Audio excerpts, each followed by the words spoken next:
Bismillahirrahmanirrahim. Assalamualaikum warahmatullahi wabarakatuh. Innal hamdalillah wassalatu wassalamu ala Rasulillah la nabiyya ba'dah. Alhamdulillahirabbil alamin. Puji syukur kepada Allah Subhanahu wa taala. Pada kesempatan ini 16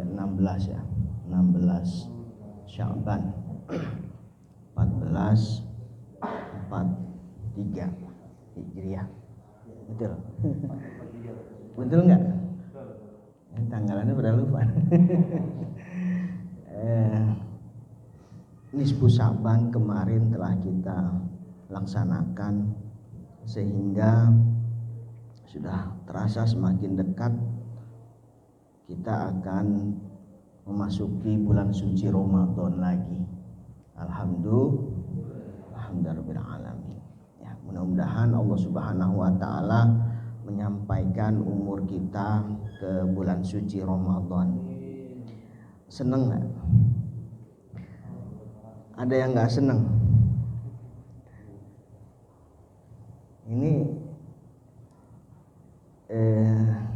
tarhib Ramadan ya, untuk menyambut kedatangan tamu agung ya, tahunan dari Allah Subhanahu wa taala khusus untuk kita umat Nabi Muhammad sallallahu alaihi wasallam, yaitu kewajiban untuk ibadah puasa ya, di bulan Ramadan ya, selama sebulan penuh. Ketika kita perhatikan sikap ya orang-orang mukmin, orang-orang muslim ya, orang-orang muslim menyikapi datangnya bulan Ramadan. Ada yang seneng banget ketika datangnya Ramadan gitu. Sya'ban itu apalagi nisfu Sya'ban udah terasa gitu kan. Ke mushola ngumpul bawa air gitu. Padahal kata biar kuat minum air gitu ya. Kalau dulu keramas pakai apa itu namanya itu? Ya, merang, pakai merang. Masih ada nggak itu ya? Mungkin di daerah-daerah masih ada kali ya, gitu ya. Udah nggak? Oh iya, ganti pakai sampo merang ya. Iya. Banyak lagi. Pokoknya ritual-ritual yang orang-orang tua kita itu dulu subhanallah nggak tahu itu dari mana gitu. Tapi itu sebenarnya ada asalnya gitu. Ada asalnya, minimal adalah simbol bagaimana kita itu semuanya mengungkapkan rasa gembira ingin menyambut datangnya bulan suci Ramadan. Itu sebenarnya yang kita ambil pelajarannya. Jadi sudah mengkondisikan gitu. Sudah mengkondisikan kayak mau kita menyambut 17 Agustus gimana? Sebelumnya udah suruh pasang bendera supaya pas datang hari H-nya itu udah jauh-jauh hari kita sudah ini pasang umbul-umbul apa semuanya. Begitu juga ketika kita umat Islam ingin menyambut Ramadan ini. Dibuat seperti itu. Itu tafadhol saja, selama tidak merupakan hal yang syirik gitu. Bukan perbuatan yang dosa gitu.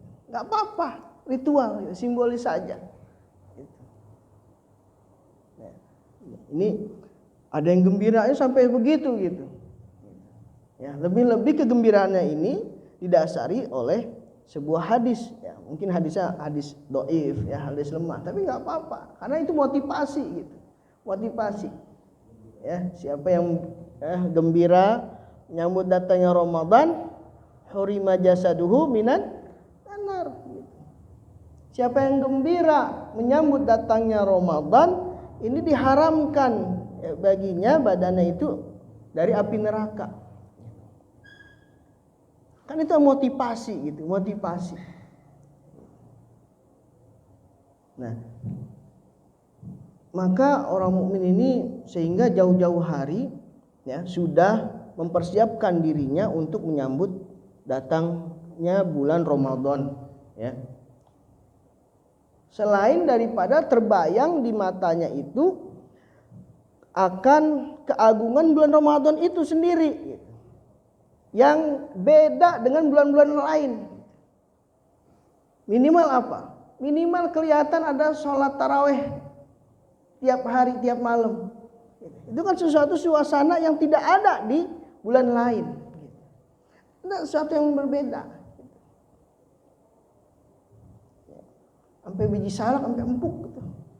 Kalau bulan Ramadan gitu. Beda gitu, ada yang beda gitu. Nah, ini fadilah-fadilah ya. Bahkan banyak ulama menyusun ya kitab-kitab tentang fadilah-fadilah Ramadan. Di antaranya ini satu kitab ini isinya tentang fadilah-fadilah keutamaan bulan Ramadan. Ramadan yang setiap detiknya, setiap ya waktunya itu, setiap detiknya itu, nafas kita itu bernilai, ada nilainya. Ibadah sunnahnya dinilai wajib, ya, wajibnya dilipat gandakan. Itu nggak ada di bulan lain. Nah, ini kegembiraan-kegembiraan ini yang karena hadir, semakin banyak kita mengetahui fadilah daripada keutamaan Ramadan ini, maka semakin besar juga kegembiraan kita untuk menyambut Ramadan ini. Ada kaidah, jadi pengetahuan kita, ya, ilmu kita tentang hakikat sesuatu itu akan sebanding lurus dengan sikap kita terhadap sesuatu itu. Saya ulangi. Apa tadi? Ya. Pengetahuan kita, ya, keilmuan kita tentang hakikat sesuatu itu akan sebanding lurus dengan sikap kita kepada sesuatu itu, terhadap sesuatu itu. Makanya ketika dia mengenal Ramadan itu seperti apa, ya sebesar itu pula dia akan menyikapi kegembiraannya dengan Ramadan itu bagaimana. Ada yang biasa-biasa aja, mau Ramadan mau enggak sama aja, ya, syukur-syukur puasa, ya.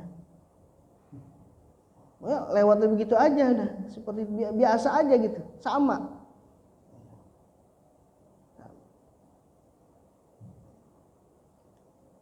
Ada lagi yang lebih parah adalah ini datangnya Ramadan ini udah kayak ketimpa musibah.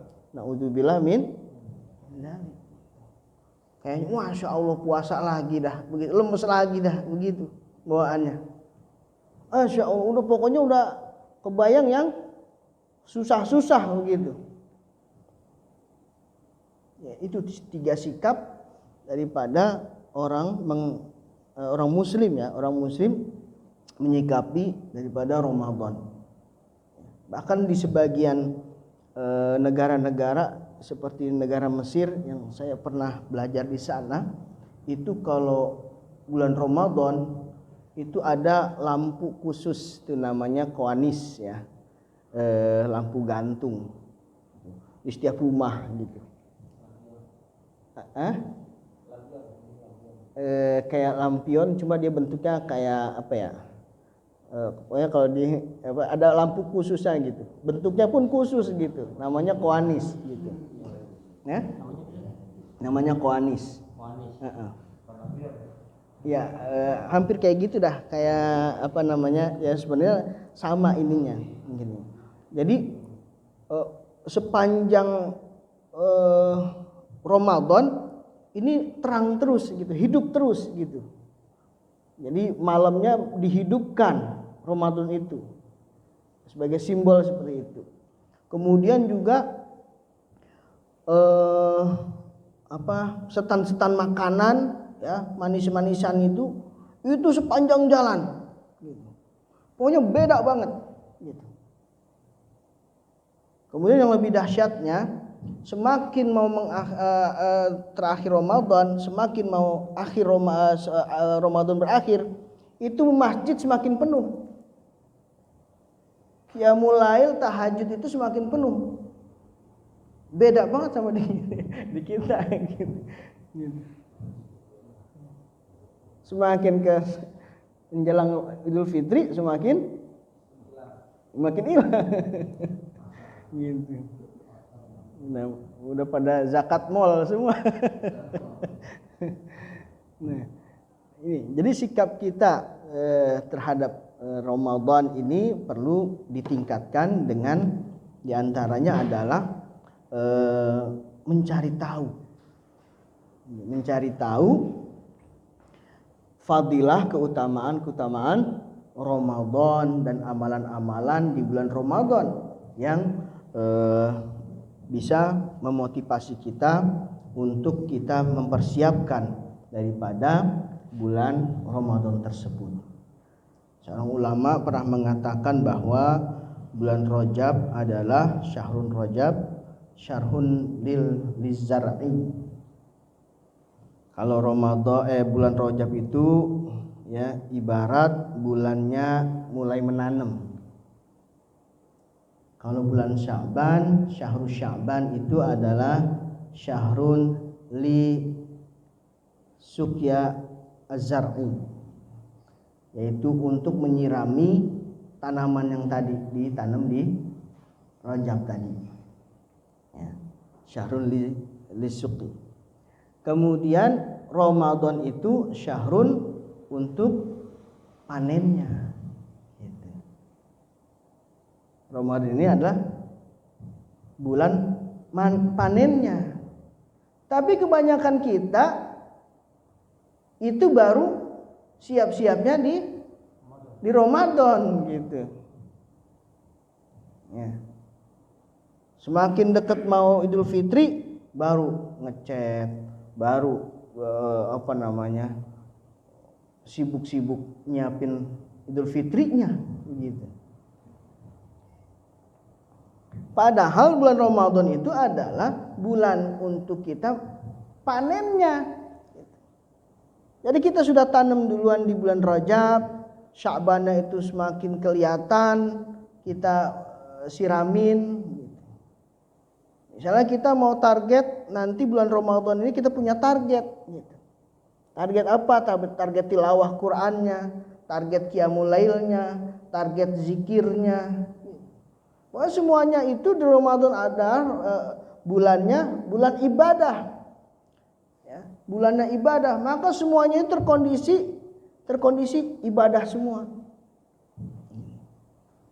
ya kan? Ada terdorong untuk melaksanakan ibadah gitu di Ramadan itu.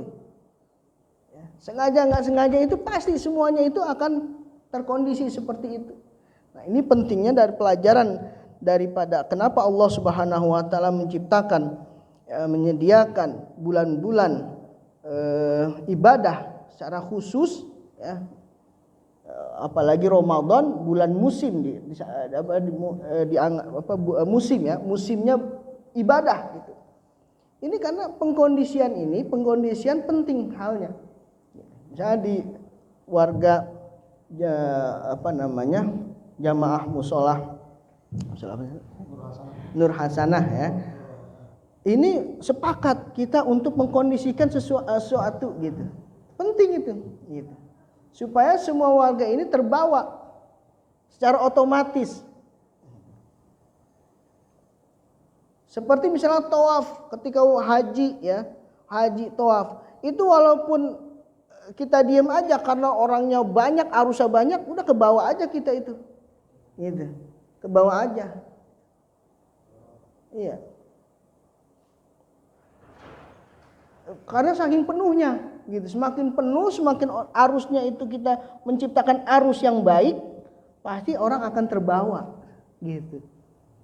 Begitu juga Allah Subhanahu wa taala menciptakan musim. Ya, musimnya ibadah Ramadan ini begitu. Semakin ramai kelihatan orang mengkondisikan syiar Ramadan ini, akan semakin banyak ya, orang yang ngikut secara nggak sengaja. Penting. Dan ini akan menjadi andil, menjadi pahala bagi yang andil di situ, yang kontribusi di situ. Apa saja. Dulu Ustadz kami ngajarin ya, almarhum Ustadz Syarif Sarbini di Pejaten Pasar Minggu. Dulu saya di sana kecilnya itu. Ya. Waktu mula-mula awalnya menghidupkan majelis subuh. Gitu. Majelis subuh. Itu subhanallah warga diajak bikin jadwal, bikin makanan. Saya ingat banget itu makan dulu duren ketan ya sama duren lencah duren ya, masya Allah. Iya, itu enak banget gitu. Nah, kan itu diantara daya tariknya gitu ya, daya tarik rameh itu. Mulai dari situ ramai betul-betul. Alhamdulillah sampai sekarang udah barakallah. Sampai Depok ya, ada gabungan subuh, kajian subuh itu subhanallah. Tahun berapa ya? 80-an kali ya. Iya.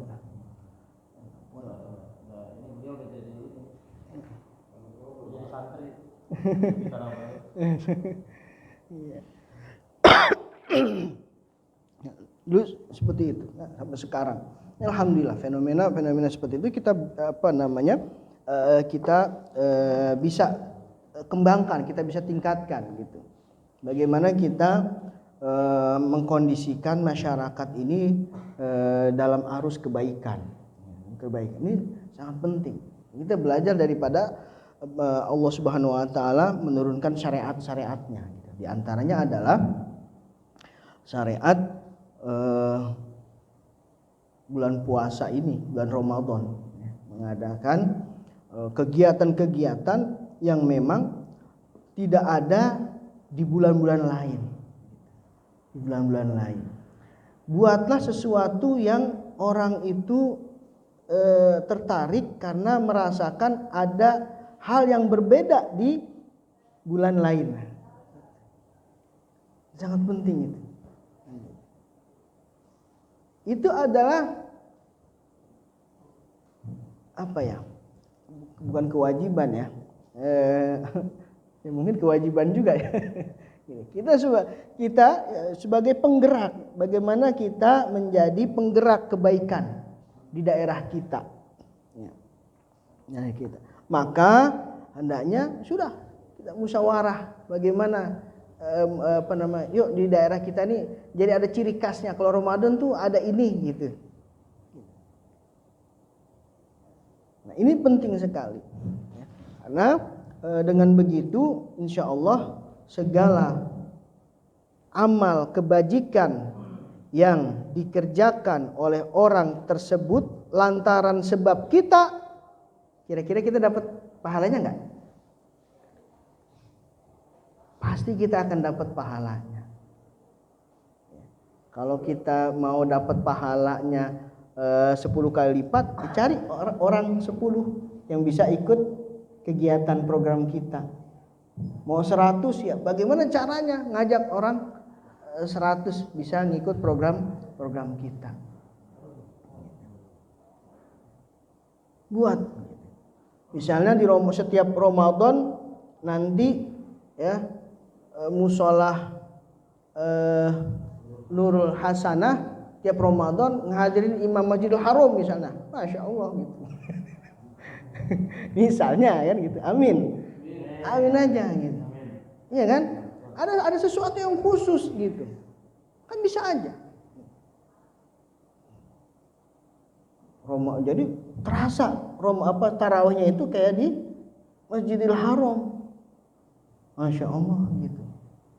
Jadi orang rindu, wah pokoknya ntar Ramadan nih tarawihnya di musola Nurul Hasanah aja gitu, pengennya. Iktikafnya bagaimana gitu. Ya. Kegiatan-kegiatan Ramadan betul-betul bagaimana bisa diprogramkan ya untuk bisa mengajak sebanyak-banyaknya warga sekitar, sehingga betul-betul itu semuanya menjadi arus kebaikan yang pahalanya pasti akan kembali kepada penggagas itu, yang kontribusi daripada yang berkontribusi dalam perkara itu. Jamaah rahimakumullah, ya. Tentunya kalau kita Ramadan ini ada target-target tertentu, ya tadi ya, baik itu sholatnya, ya nggak usah banyak-banyak lah kita bikin target gitu, 1-2 yang penting kelakonin gitu ya, masing-masing mungkin berbeda-beda targetnya. Nah itu perlu latihan gitu, itu perlu persiapan. Kapan? Ya mulai Sya'ban ini dilatih. Saya kepengen nanti bulan Ramadan itu pengen ibadah yang andalannya adalah it'amut ta'am, ngasih makan puasa gitu. Nah berarti kan sekarang harus nabung gitu. Kira-kira sehari saya ntar mau infak berapa duit, terus begitu. Kalau malam 10 terakhir gitu. Itu semua kita rancang. Kalau kita kepengen misalnya Ramadan ini target 1000 rakaat, sholat 1000 rakaat, dilatih dari Sya'ban ini gitu. Kalau nggak dilatih Ramadan langsung begitu, mungkin ya 1000 cuma langsung tepar kalau nggak ada latihan dulu begitu.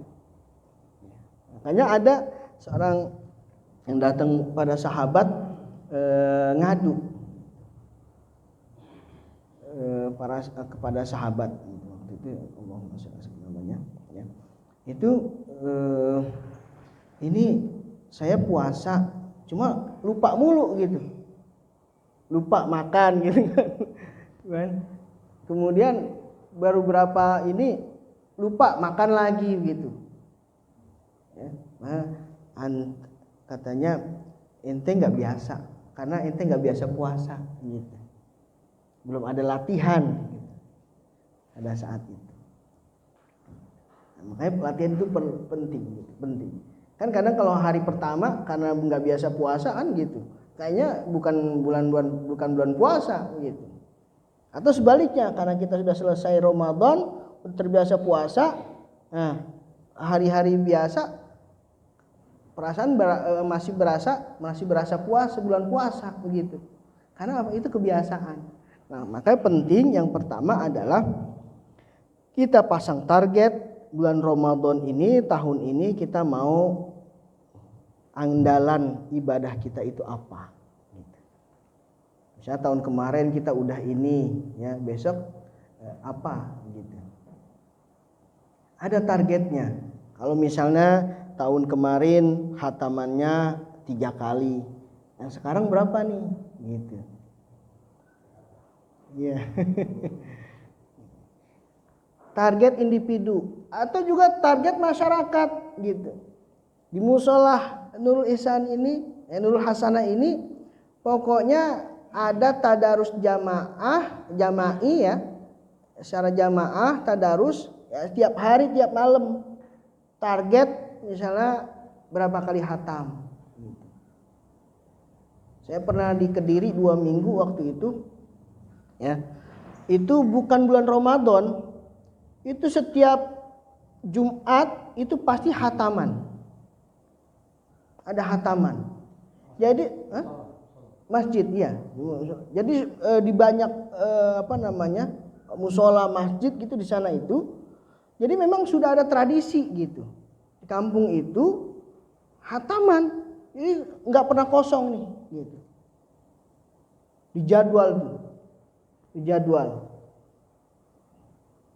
Dijadwal, nah nanti khataman setiap malam Jumatnya. Luar biasa gitu. ini dimulai gitu. Mudah-mudahan apa yang nanti bisa dibuat di bulan Ramadan, baik itu individu targetnya maupun target jamaah, itu bisa ada sesuatu yang betul-betul membekas jadinya. Bisa dilaksanakan misalnya seperti tadi hataman ya kalau enggak tiap minggu, tiap bulan lah gitu. Tiap bulan. Tapi itu adalah jamaah. Terus digilir gitu jamaah kita. Siapa nih baca setengah juz gitu. Habis ini terus begitu sampai kita hataman. Banyak sekali ibadah-ibadah yang momen Ramadan ini bisa kita targetkan. Kita menjadi target, kita jadi unggulan sebagai ibadah-ibadah unggulan kita, baik itu yang sifatnya pribadi maupun yang yang sifatnya itu adalah secara jamaah masyarakat. Jamaah Nur Hasanah dari Allah Subhanahu wa taala ya, di antara hadis yang ma'ruf ya, berkaitan dengan Ramadan ya, kita sama-sama hafal ya. Man shoma Ramadana imanan wahtisaban ghufira lahu ma taqaddam min dzambi. Yang kedua man qoma, tadi man shoma, dari riwayat lagi man qoma Ramadana imanan wahtisaban ghufira lahu ma taqaddama min dzambi. Atau kama qala Rasulullah sallallahu alaihi wasallam. Dari dua hadis ini ya, ini menunjukkan bahwa ibadah yang paling utama ya, paling besar di bulan Ramadan yang pertama adalah ibadah puasa tentunya ya, ibadah puasa. Yang kedua ya, yang pertama puasa di siang harinya. Man qoma ini ada menunjukkan qiyamul lailnya. Siapa yang menghidupkan Ramadan, yaitu malam Ramadannya ya, imanan wahtisaban ghufira lahu ma taqaddama. Maka dua ibadah yang tadi ini harus betul-betul bisa dilatih mulai sekarang. Ya. Ibadah puasanya, bagaimana puasa kita meningkat ya, daripada tahun yang lalu. Ya. Menjadi puasanya orang yang golongan yang khas. Kalau kemarin mungkin kita hanya puasa sekedar lapar dan haus saja. Kalau sekarang kita tingkatkan puasanya gitu. Saya mau puasa ningkatin puasa mata lah gitu. Jawareh tuh. Ya. Udah puasa mata misalnya tahun ini. Atau puasa telinga ngikut gitu. Atau puasa lidah. Ya. Mana ada yang gampangan dulu gitu. Sehingga ada peningkatan nilai-nilai kualitas ibadah kita. Tidak hanya sekedar lapar dan haus saja. Ada yang ingin kita tingkatkan, kita bisa nilainya berbeda karena semuanya kan puasa, sama semuanya. Nah, kita diperintahkan untuk apa? Fastabiqul khairat gitu. Jadi masing-masing kita pengen punya keunggulan ya dibandingkan dengan saudara kita. Terus saingan. Nah, itu kualitas ibadah puasa, di mana ada 2 poin ya, kesempurnaan puasa itu ya ketika bisa menyempurnakan 2 poin unsur, yaitu yang pertama ya, meningkatkan kualitas ibadah puasanya. Yang kedua adalah meninggalkan segala hal yang bisa merusak puasa, ibadah puasa. Dua unsur itu yang perlu kita latih tadi sehingga bisa meningkat kualitas ibadah kita. Kalau menurut pembagian Imam Ghazali bahwa puasa itu ada puasanya orang awam, puasanya orang khusus, ada puasanya khusus khawas bil khawas, lebih khusus lagi yang tadi. Yang orang mungkin standar biasa itu adalah biasa, tapi bagi orang yang khawas ini udah rusak udah puasanya gitu. Udah merasa rusak gitu. Melihat yang haram, mendengar yang haram, mengucapkan yang haram, yang tidak baik, bukan yang haram saja, mungkin yang tidak baik gitu. Sampai derajat seperti itu. Itu sudah merasa aduh udah rusak dah gitu. Ibadah puasanya. Itu kan sudah luar biasa gitu. Kalau sudah sampai puasanya seperti itu. Nah, itu hendaknya kita mencoba. Seperti Rasulullah SAW juga qiyamul lailnya gitu. Sampai bengkak kakinya gitu. Bagaimana? Coba kita tingkatkan gitu. Ibadah qiyamul lailnya itu sampai terasa bengkak kaki kita. Berarti kan harus diri lama gitu. Kita pernah dilatih oleh guru kita di Mesir itu sholat ya, sampai sekarang sholat sholat fardu itu khusus, apalagi isya ya itu satu rakaat itu bisa 3 juz satu rakaat.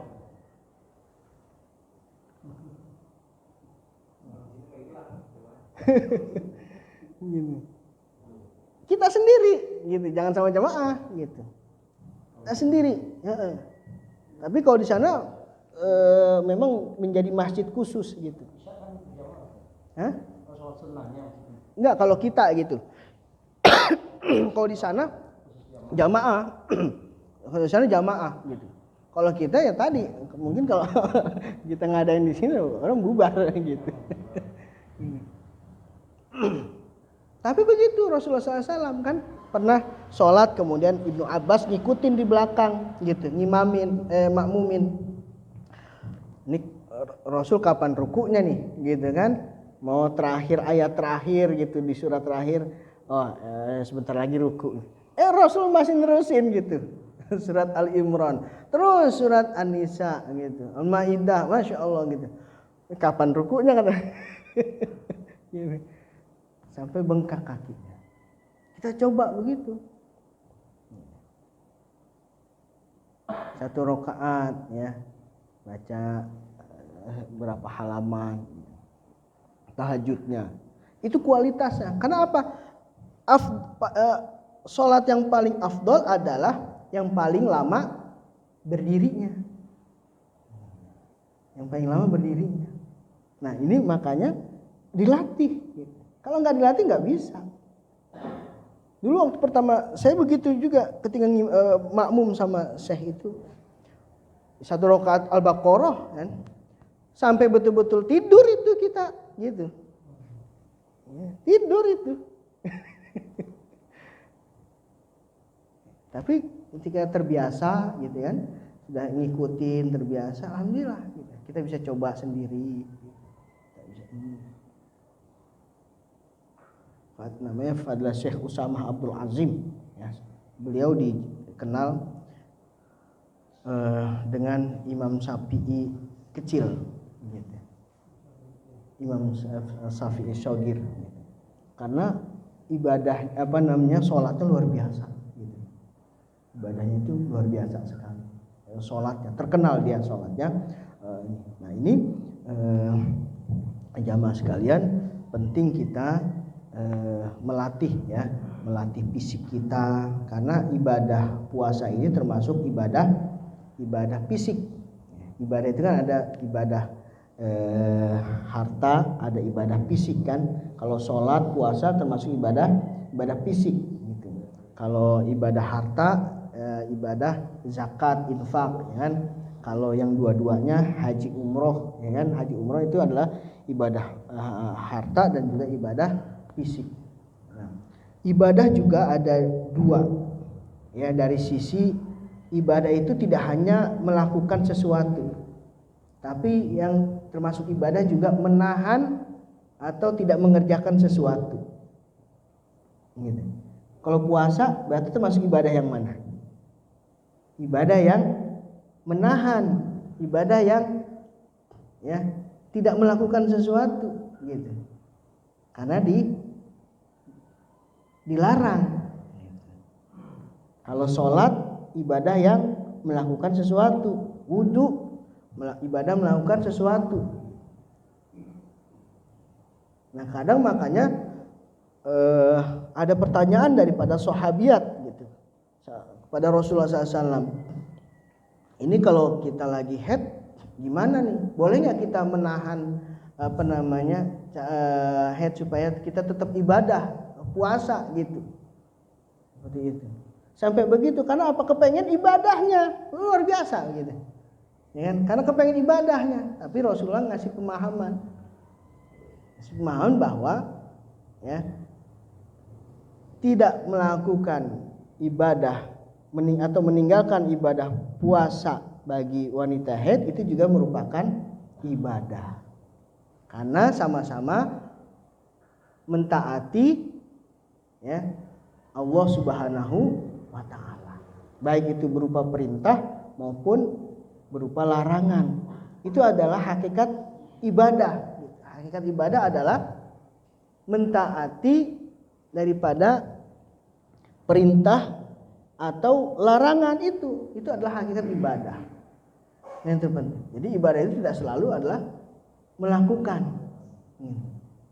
Nah, ini yang pemahaman yang penting ya, sehingga kita memahami hakikat tadi, hakikat, sehingga menyikapinya adalah betul.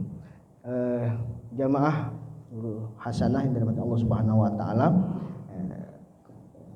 saya cukupkan saja sampai di sini. Nanti mungkin kita akan ngobrol ya, atau tanya jawab ya, atau pengalaman yang ada ya, bagaimana kita ya, bisa menyambut Ramadan ini, mengkondisikan penyambutan Ramadan yang mulia ini, dan dengan target-target pribadi maupun masyarakat yang bersama kita atau keluarga ya, kita sehingga betul-betul ada yang berbeda, betul-betul ada sesuatu yang menjadi unggulan, peningkatan dalam ibadah Ramadan kita di tahun depan. Kurang lebih mohon maaf. Karena Allah Subhanahu wa taala menyampaikan kita ke bulan Ramadan bulan depan. Jazakumullah khair. Assalamualaikum warahmatullahi wabarakatuh.